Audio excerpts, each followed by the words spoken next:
오늘 성경 본문은 앞서 읽은 성경 낭독과 동일한 사무엘상 17장 12절부터 30절입니다.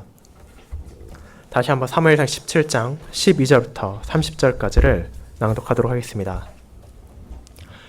다윗은 유다 베들레헴 에브라 사람 이세라 하는 사람의 아들이었는데 이세는 사울 당시 사람 중에 나이가 많아 늙은 사람으로서 8 아들이 있는 중 그 장성한 세 아들은 사울을 따라 싸움에 나갔으니 싸움에 나간 세 아들의 이름은 장자 엘리압이요 그 다음은 아비나답이요 셋째는 삼마며 다윗은 막내라. 장성한 세 사람은 사울을 따랐고 다윗은 사울에게로 왕래하며 베들레헴에서 그의 아버지의 양을 칠 때 그 블레셋 사람이 40일을 조석으로 나와서 몸을 나타내었더라. 이새가 그의 아들 다윗에게 이르되 지금 내 형들을 위하여 이 볶은곡식 한 에바와 이 떡 10덩이를 가지고 진영으로 속히 가서 내 형들에게 주고 이 치즈 10덩이를 가져다가 그들의 천부장에게 주고 내 형들의 안부를 살피고 증표를 가져오라. 그때 사울과 그들과 이스라엘 모든 사람들은 엘라 골짜기에서 블레셋 사람들과 싸우는 중이더라. 다윗이 아침에 일찍 일어나서 양을 양지키는 자에게 맡기고 이새가 명령한 대로 가지고 가서 진영에 이른즉 마침 군대가 전장이 나서 싸우려고 호함치며 이스라엘과 블레셋 사람들이 전열을 벌이고 양군이 서로 대치하였더라. 다윗이 자기의 짐을 짐 지키는 자의 손에 맡기고 군대로 달려가서 형들에게 문안하고 그들과 함께 말할 때 마침 블레셋 사람의 싸움 도두는 가드 사람 골리앗이라는 자가 그 전열에서 나와서 전과 같은 말을 하매 다윗이 들으니라. 이스라엘 모든 사람이 그 사람을 보고 심히 두려워하여 그 앞에서 도망하며 이스라엘 사람들이 이르되 너희가 이 올라온 사람을 보았느냐? 참으로 이스라엘을 모욕하러 왔도다. 그를 죽이는 사람은 왕이 많은 재물로 부하게 하고 그의 딸을 그에게 주고 그 아버지의 집을 이스라엘 중에서 세금을 면제하게 하시리라. 다윗이 곁에 서 있는 사람들에게 말하 이르되 이 블레셋 사람을 죽여 이스라엘의 치욕을 제거하는 사람에게는 어떠한 대우를 하겠느냐? 이 할례받지 않은 블레셋 사람이 누구이기에 살아계시는 하나님의 군대를 모욕하겠느냐? 백성이 전과같이 말하 이르되 그를 죽이는 사람에게는 이러이러하게 하시리라 하니라. 그냥 엘리압이 다윗이 사람들에게 하는 말을 들은지라. 그가 다윗에게 노를 바라 이르되 내가 어찌하여 이리로 내려왔느냐? 들에 있는 양들을 누구에게 맡겼느냐? 나는 내 교만과 내 마음의 완악함을 하노니 내가 전쟁을 구경하러 왔도다. 다윗이 이르되 내가 무엇을 하였나이까? 어찌 이유가 없으리까 하고 돌아서서 다른 사람을 향하여 전가같이 말하매 백성이 전가같이 대답하니라. 아멘. 설교 후에는 시편 46편 1절 2절을 함께 하도록 하겠습니다.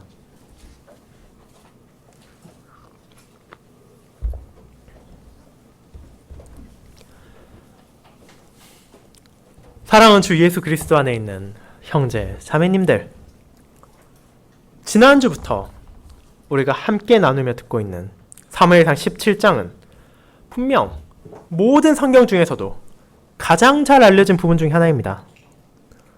어린 자녀로부터 시작하여 노인에 이르기까지 이 부분에 나오는 다윗과 골리앗의 전투에 대해서 단 한 번도 들어보지 않은 사람을 찾기가 오히려 어려울 정도입니다. 그러나 많은 경우 우리의 초점은 다윗이나 골리앗 한 개인들과 혹은 그들의 목숨을 건 싸움에만 맞춰져 있는 것이 사실입니다. 이 싸움은 흥미로우며 긴장감이 넘치며 감동적이기까지 합니다. 하지만 하나님께서는 그러한 투쟁만이 아니라 그것이 실제로 이루어지기까지의 과정에 있어서도 진리를 보여주십니다. 주님께서는 우리가 쉽게 무시하거나 간과하기 쉬운 다윗과 골리앗의 전투 이전의 상황도 밝히 보여주심으로 언약 백성들이 마주한 환난에서 그들을 건지시는 자비의 손길만이 아니라 그들이 가지고 있는 잘못된 인식을 어떻게 하나님께서 교정하시는지를 분명하게 보여주십니다. 그리고 여호와 하나님께 신실한 다윗, 하나님께서 택하시고 세우신 자신의 왕을 통해서 이 모든 것을 행하시는 것이 누구이신지를 언약 백성들이 깨달아 알도록 하십니다. 두려움과 공포로 떨고 있던 언약 백성들을 향해 구원자를 보내신 분이 누구십니까? 그리고 그 구원자를 통해서 그들이 지금 마주하고 있는 환란의 진실이 무엇인지를 알려주시는 은혜를 베푸시는 분이 누구십니까? 그분은 여호와 하나님, 언약 백성들의 하나님이시며 살아계시는 이스라엘 하나님이십니다. 그리고 그분께서 보내신 왕은 언약 백성들이 지금 마주하고 있는 어려움이 단순한 혈과 육의 전쟁이 아니라 바로 살아계신 하나님을 모독하는 할례받지 않은 이방인들과의 영적인 전쟁이기도 하다는 것을 바르게 인식함으로 하나님의 이름을 모독당하는 것으로부터 지키고 언약 백성들을 환란에서 구하며 그들에게 하나님을 바르게 바라보도록 하기 위하여 주님만을 의지하며 나아갑니다. 우리가 사무엘상 17장에서 간과하기 쉬운 부분인 12절부터 30절을 통해서 이스라엘 하나님, 우리의 하나님께서는 환란에 빠진 언약 백성들을 구하기 위하여 자비와 사랑의 손길을 펼치시는 그분을 깨닫도록 하시며 그분께서 보내신 왕인 다윗을 통해 세상이 그분의 백성들을 공격하고 하나님을 모욕할 때 이를 어떻게 인식해야 하는지를 알려주시므로 오늘날의 신자들에게도 위로를 주시며 진리를 깨닫도록 하십니다. 그렇게 저는 오늘의 본문을 환란에 빠진 언약 백성에게 자신이 택하신 왕을 보내신 하나님이라는 제목으로 설교하겠습니다. 그리고 이 부분에서 알려주시는 아버지 하나님의 진리에 대해 두 부분으로 나누어서 함께 살펴보도록 하겠습니다. 첫 번째, 자신이 택하신 왕을 보내시는 하나님. 두 번째, 마주한 환란을 바르게 이해한 왕이 바로 그것입니다. 먼저 자신이 택하신 왕을 보내시는 하나님에 대해 알아보도록 하겠습니다. 형제자매 여러분, 지난주에 우리는 사무엘상 17장 전반부의 내용이 담고 있는 의미를 배웠습니다. 하나님께서 이를 통해서 우리에게 무엇을 알려주셨는지를 기억하고 계십니까? 그분께서는 이 본문을 통해 우리의 죄성과 우리의 연약함을 바르게 이해하도록 하셨습니다. 이스라엘의 대적이자 원수인 블레셋은 이스라엘을 끊임없이 공격하고 침범했습니다. 그들과의 전쟁은 이스라엘에게 있어 힘들고 괴로운 것이었습니다.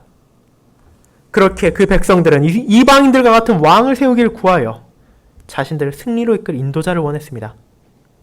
오직 구원이 하나님께로부터만 온다는 사실을 망각한 그들은 사울이라는 건장하며 훌륭한 풍모를 지닌 용사를 왕으로 받았고 그는 블레셋을 포함한 열방과의 전쟁에서 승리함으로 왕으로서 백성을 지킨다는 소명을 신실히 수행할 수 있었습니다.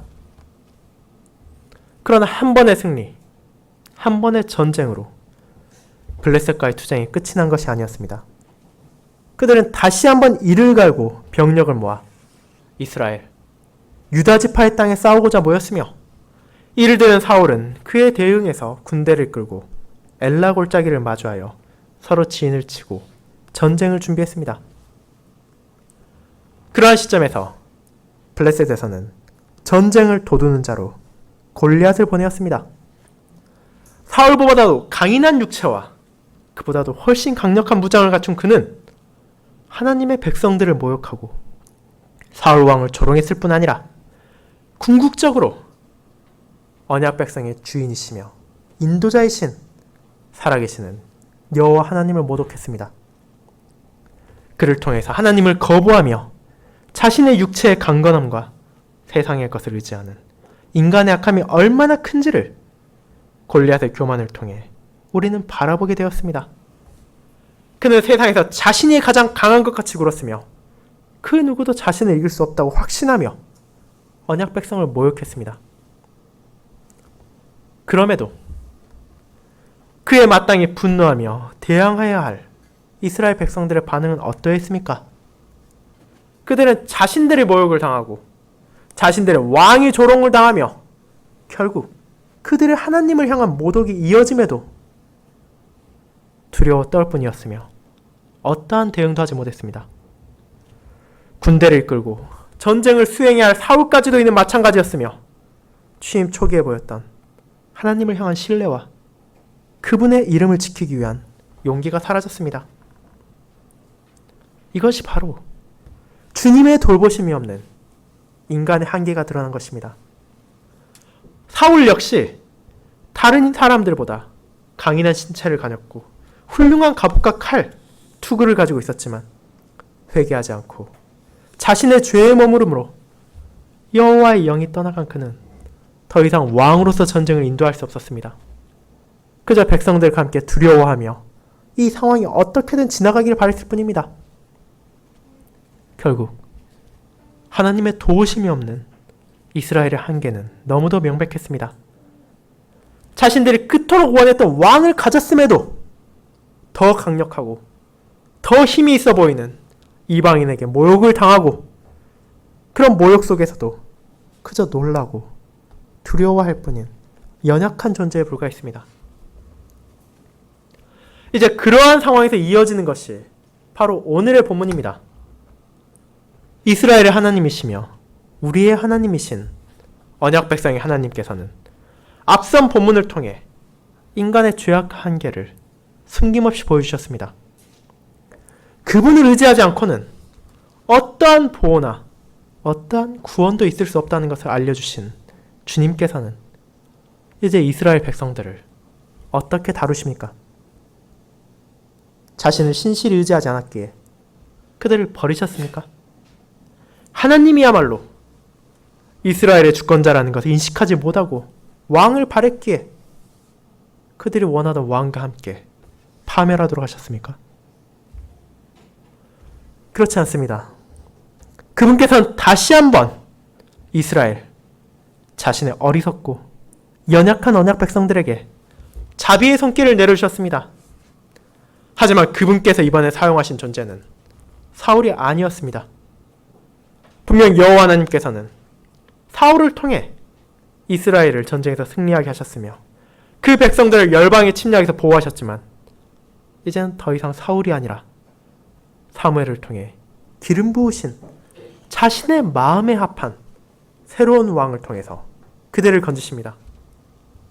그리고 이것이 어떻게 이루어지는가를 우리는 지난 주일 본문에서 이어지는 12절부터 확인할 수 있습니다. 엘라 골짜기를 사이에 두고 마주한 이스라엘과 블레셋 군대의 전투는 아직 제대로 시작하지 않았습니다. 비록 블레셋 군대에 싸움을 도두는 자인 골리앗을 통해 이스라엘 군대의 사기가 떨어지고 그들이 놀라 두려워하고 있었지만 그 자체만으로 전쟁이 끝난 것은 아니었습니다. 블레셋 군대는 어쩌면 더 확실한 승리를 위해 전투를 시작하지 않은 것일 수도 있으며 지금 싸울 필요도 없이 그저 시간만 지나면 골리앗의 용맹으로 인해 이스라엘 군대가 뿔뿔이 흩어질 것이라 판단했을지도 모릅니다. 그리고 그와 같은 상태가 40일이나 되었다는 것이 본문의 배경입니다. 12절은 다윗을 다시 한번 간략하게 설명합니다. 16장에서 나왔듯이 다윗은 베들레헴에 살고 있는 이새의 막내 아들이었으며 8아들 중 가장 밑에 있는 아들이었습니다. 그러한 다윗에게 사무엘이 찾아와서 하나님의 뜻에 따라 기름을 붓고 여호와의 영께서 그를 감동시키셨다는 것을 우리는 알고 있습니다. 16장 후반부에 그는 사울 왕이 번뇌할 때 수금을 통해 그를 돕기 위해 불려왔고 사울의 무기를 드는 자가 되었으나 이제 사울의 상태가 좋아지고 더 이상 근심이 이어지지 않으므로 고향으로 돌아간 것으로 보입니다.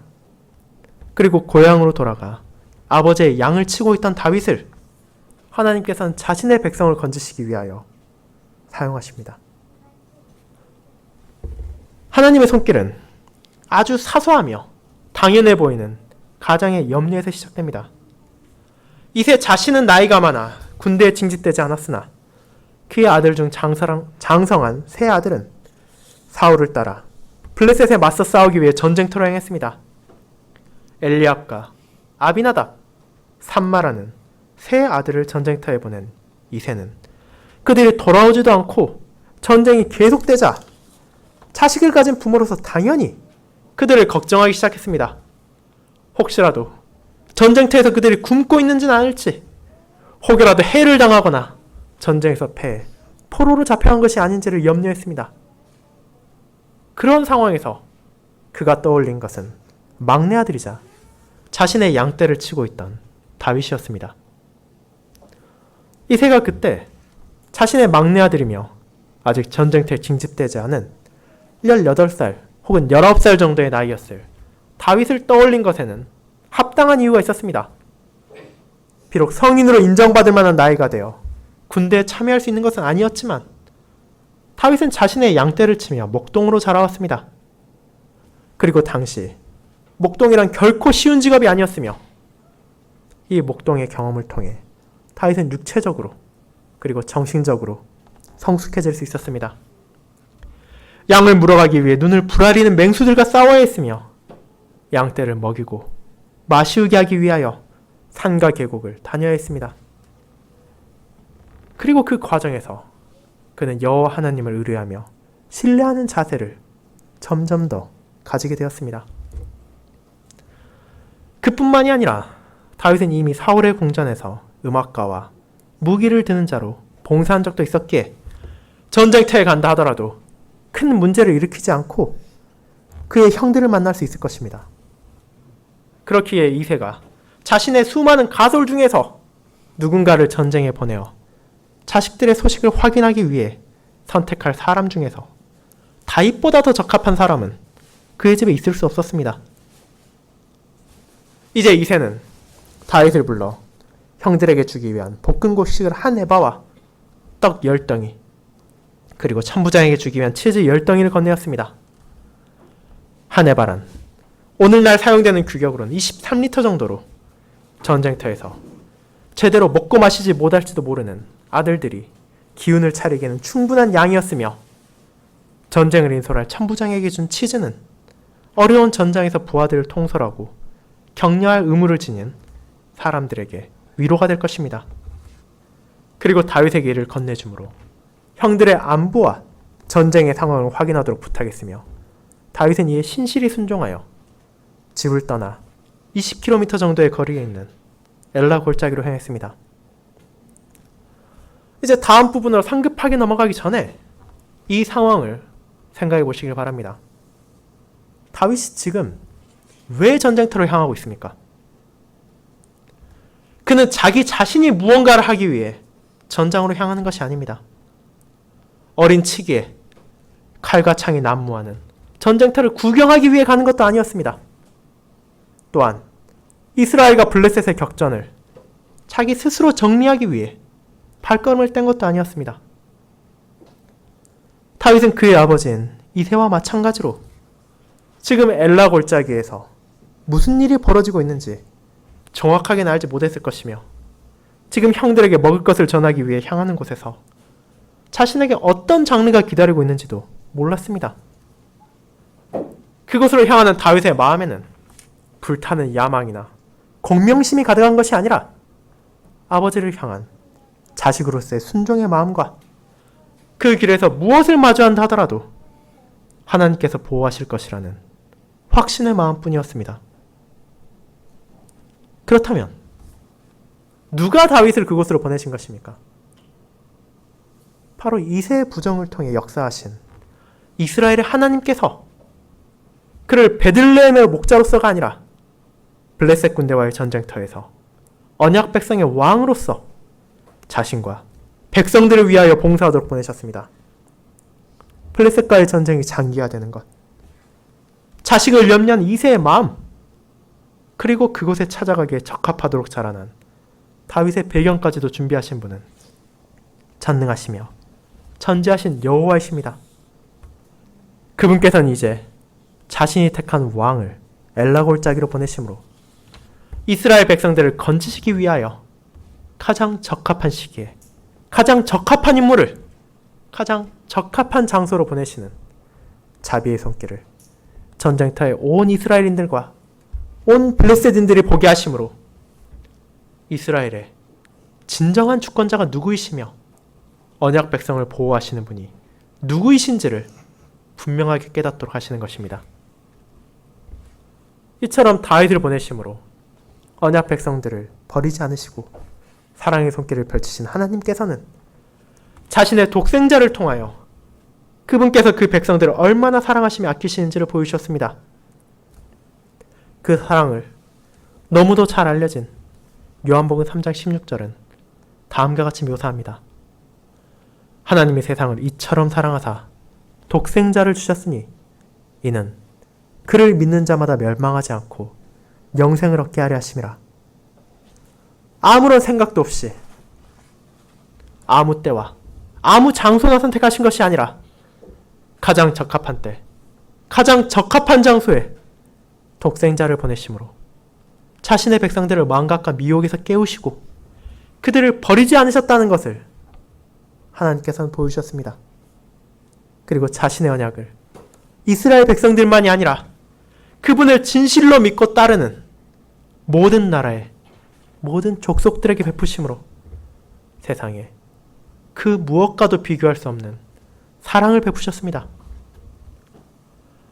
이처럼 다윗과 예수 그리스도를 보내심으로 자신의 사랑을 하나님께서는 증거하셨지만 다윗과 우리의 주님에게는 결정적으로 다른 점이 있었습니다. 그것은 바로 다윗과 달리 주님께서는 자신 앞에 펼쳐질 장래에 대해 분명하게 알고 계셨다는 점입니다. 전쟁터에 나아가 골리앗과 싸우고 이스라엘 백성들이 다시금 하나님을 바라보도록 봉사해야 할 것을 다윗은 인식하지 못한 채로 주님의 인도에 따라 엘라 골짜기로 향했습니다.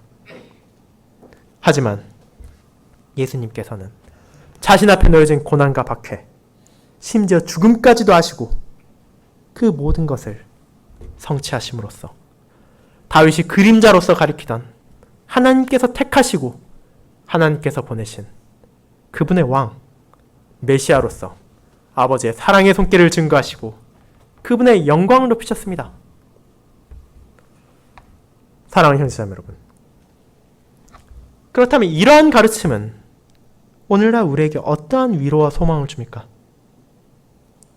다윗 시대, 다윗을 보내심으로 언약 백성을 건지신 동일하신 하나님께서 우리에게도 왕을 보내주셨다는 것을 깨닫게 합니다. 2000년 전 성육신하심으로 이 땅에 오셨던 주님께서는 지금도 우리와 함께 계십니다. 육으로서는 하늘에 올라가 아버지 우편에 계시지만 그리스도의 영이신 성령님을 통해 여전히 우리 안에 머무르고 계십니다. 그리고 우리를 결코 버리지 않으신다는 약속을 주셨습니다.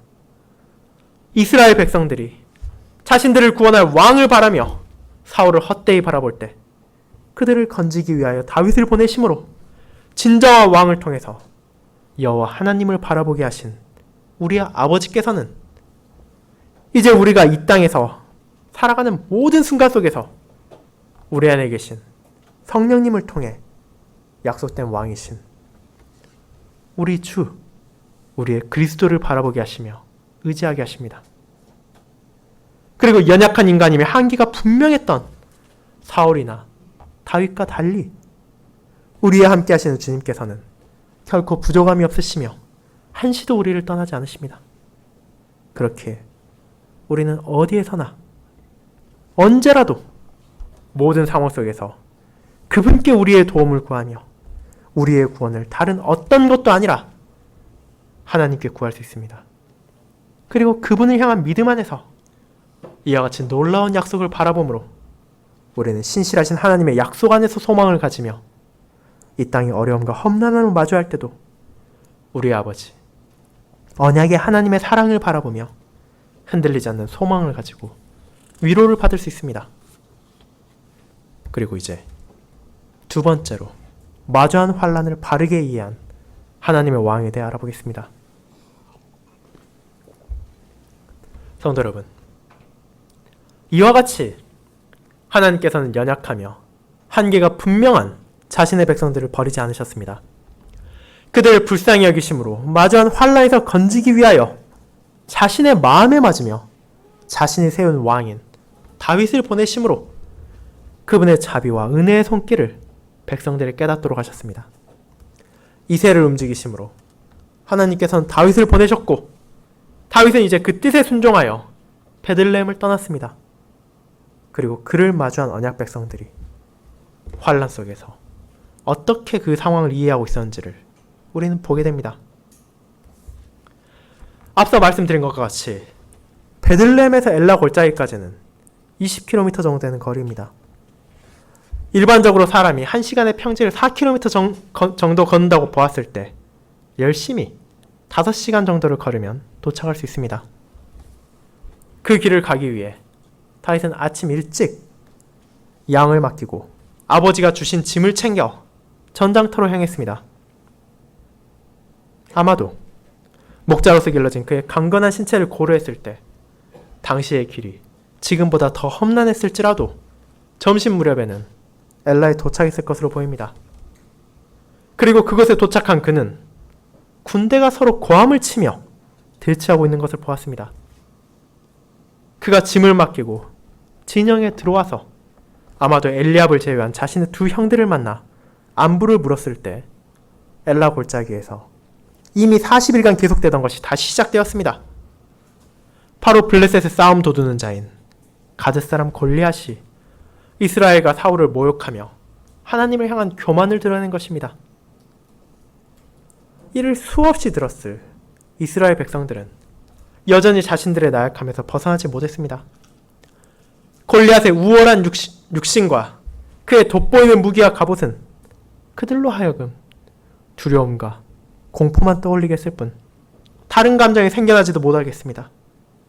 그들은 골리앗만 등장하면 혼비백산하여 도망쳤으며 그러면서도 부끄러움과 수치를 느끼지도 않았습니다. 이스라엘 백성들이 자기들끼리 수군거리며 그를 어떻게 표현합니까? 너희가 이 올라온 사람을 보았느냐? 참으로 이스라엘을 모욕하러 왔도다. 그들은 자신들이 모욕당하는 것을 느끼면서도 그저 도망칠 뿐 아무런 대응도 하지 못하고 있었을 뿐 아니라 누군가가 그를 대신하여 골리앗을 죽여주기를 바라며 사울이 건 조건, 많은 재물과 그의 딸과 결혼하여 왕의 부마가 되고 세금을 면제하는 것들을 말했을 뿐입니다. 이것은 결국 그들만이 아니라 사울까지도 직접 나서기를 포기하고 돈과 물질로 이 세상의 것으로 골리앗을 처리하려고 판단하고 있었음을 드러냅니다.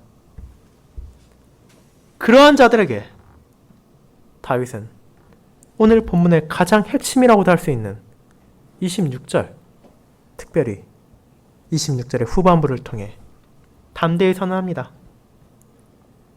이 할례받지 않은 블레셋 사람이 누구이기에 살아계시는 하나님의 군대를 모욕하겠느냐? 라고 말입니다. 다윗의 형들을 포함하여 이스라엘 백성들과 그들의 왕으로 세워진 사울까지도 전사로서의 골리앗의 강력함을 바라보고 전의를 상실하고 그저 이스라엘을 모욕하고만 있다고 생각했습니다. 하지만 이스라엘을 다스리고 인도할 왕으로서 하나님께서 택하신 다윗은 그분의 은혜로 말미암아 주어진 상황을 전혀 다르게 바라봅니다. 그가 바라본 골리앗과 골리앗의 모욕은 용맹한 전사가 적국을 모동하는 것만이 아니었습니다. 골리앗이 아무리 강인하고 아무리 뛰어나 보인다 하더라도 그는 결국 할례받지 않은 자에 불과했습니다. 이 할례가 대체 무엇이기에 다윗은 골리앗이 할례받지 않음을 여기에서 언급하는 것입니까? 할례란 하나님께서 이스라엘 백성들의 조상인 아브라함과 그 자손들과 함께 맺으신 언약의 표화인이었습니다. 이스라엘 백성들은 직위고하를 막론하고 모든 남성들이 태어나서 8일 만에 할례를 받아 그 흔적을 평생 가지고 살아갔습니다. 오늘날 세례로 대체된 할례를 통해 이스라엘 백성들은 바로 하나님께서 자신의 하나님이라는 것을 잊지 않고 살아가야만 했습니다. 언약의 표징을 통해 하나님의 뜻에 따라 언약을 지키며 살아가는 그분의 백성을 신실하신 하나님께서 보호하시고 지키신다는 약속을 받은 것입니다. 그렇게 할례받은 자는 하나님을 자신의 하나님이라 고백할 수 있었으며 하나님의 약속 안에서 소망을 가지고 위로를 받을 수 있었습니다. 그러나 지금 그들 눈앞에 있는 골리앗은 아무리 강인해 보인다 하더라도 결국 하나님의 언약에 속한 자가 아니었습니다. 그의 힘이 아무리 강인하고 그의 창날이 아무리 날카로워도 결코 하나님을 이겨낼 수 없습니다. 그렇게 다윗은 골리앗이 강하건 약하건 관계없이 그는 할례받지 않은 자라고 바르게 인식했습니다. 또한 다윗은 지금 골리앗이 행하고 있는 것이 어떤 의미를 가지고 있는지도 알았습니다. 이스라엘 백성들은 골리앗이 하는 도발과 모욕을 그저 자신들과 자신들의 왕인 사울에게만 하는 것으로 생각하고 있었습니다. 그들은 지금 자신들이 당하는 것이 무엇인지를 진정으로 알지도 못했습니다.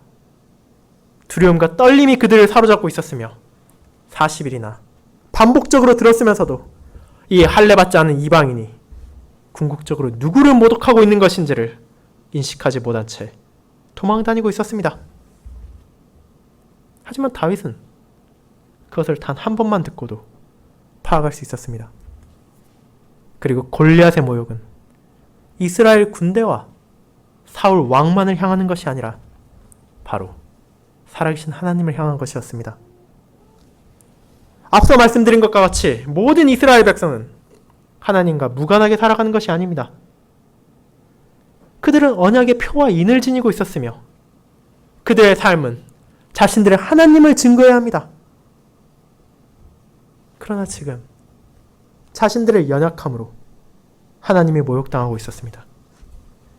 골리앗은 교만으로 가득 차 자신을 그 누구도 꺾을 수 없다고 주장하며 이스라엘을 다스리시는 하나님을 향해 모욕을 하고 있기 때문입니다.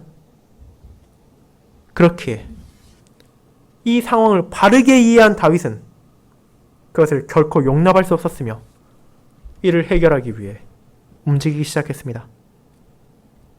그럼에도 자신의 하나님의 이름이 모독당한 상황을 결코 간과할 수 없었지만 전쟁터를 다스리는 사울 왕의 권위를 무시하지 않기 위하여 다윗은 골리앗에게 걸린 포상과 그를 죽이기 위해 어떠한 과정을 거쳐야 하는지를 주변 군인들에게 물었습니다. 그러한 다윗의 말을 들은 엘리압은 이해할 수 없는 반응을 보입니다. 이스라엘 군대가 처한 상황을 바르게 정리하고 하나님을 모욕한 자를 죽이기 위해 움직이러 가는 자신의 막내 동생을 자랑스러워하거나 대견하기는커녕 공개적으로 모욕을 준 것입니다. 그는 마치 다윗의 마음을 꿰뚫어 볼 수라도 있는 것처럼 다윗이 어째서 왔는지 제대로 확인하지도 않고 베들레헴에 있어야 할 내가 여기에 왜 있냐며 화를 내며 그에게 교만함과 완악함이 있다고 외치며 전쟁터는 구경거리가 아니라고 외쳤습니다. 이러한 반응은 대체 왜 나온 것입니까? 다윗이 사무엘에게 기름 부음을 받았을 때 이것은 형제들 가운데서 행해졌기에 다윗의 큰형인 엘리압이 이것을 모를 수 없었습니다.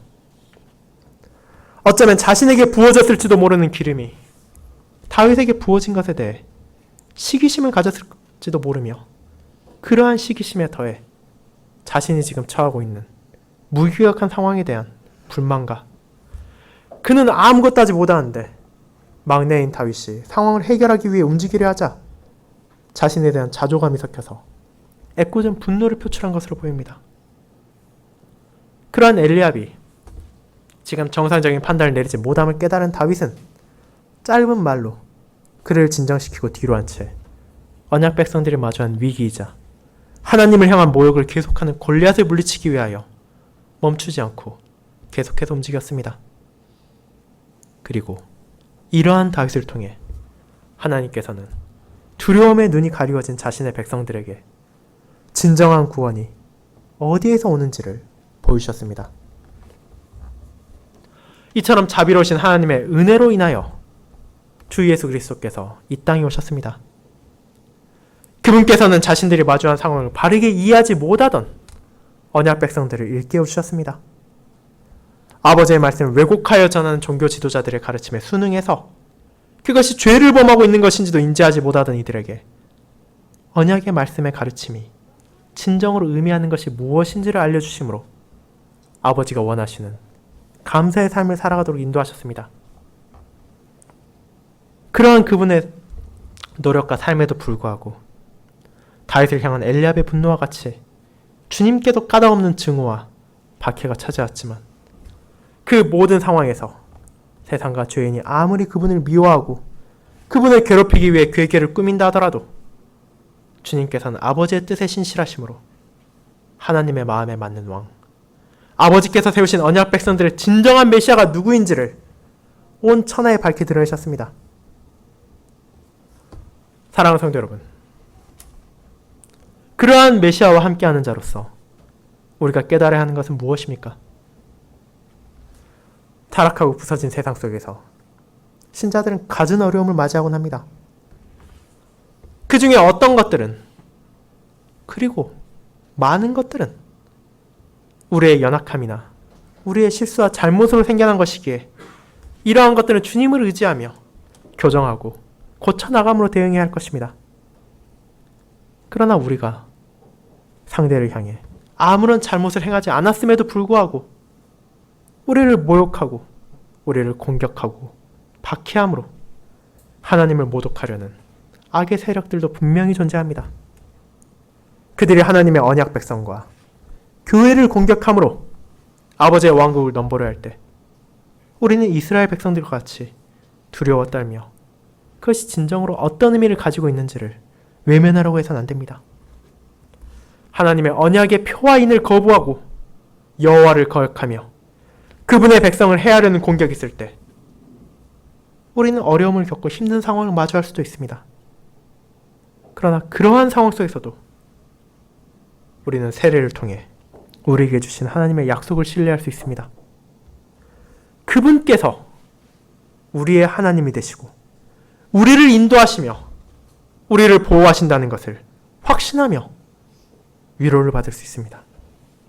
그 위로 속에서 우리는 하나님의 언약을 받지 않은 자들이 어떠한 행동을 하더라도 우리의 하나님을 해할 수 없으며 그러한 하나님께서 우리와 함께 하시며 자신의 왕을 통해 백성을 구원하신다는 확신 속에서 두려움과 떨림이 아닌 담대함과 감사 속에서 아버지께 영광을 돌리며 그분의 뜻에 따르는 감사의 삶을 살아가야 할 것입니다.